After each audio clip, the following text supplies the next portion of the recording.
আসসালামু আলাইকুম, সবাই কেমন আছেন? আশা করি ভালো আছেন। আলহামদুলিল্লাহ ভালো আছি। তো আজকে দেখেই বুঝতে পারছেন আমি কি বানাবো, কুমড়ার চাক ভাজি।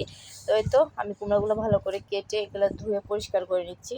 ধুয়ে পরিষ্কার করে নেওয়ার পরে এই তো আমি এখানে কুমড়োগুলো লবণ দিয়ে 10 মিনিট মেখে রাখবো।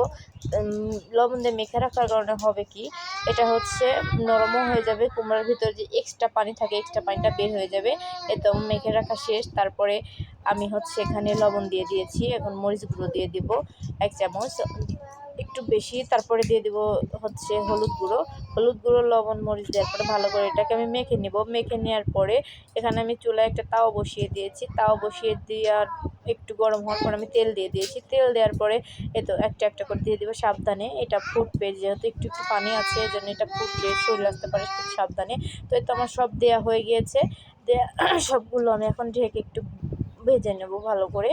তো চুলার জালটা আমার এখানে অনেক জোরে জ্বলছে, এজন্য আমি খুব তাড়াতাড়ি এটাকে ঢাকনাটা সরিয়ে উঠে দিছি। দেখুন কি সুন্দর লাল কালার হয়ে গিয়েছে।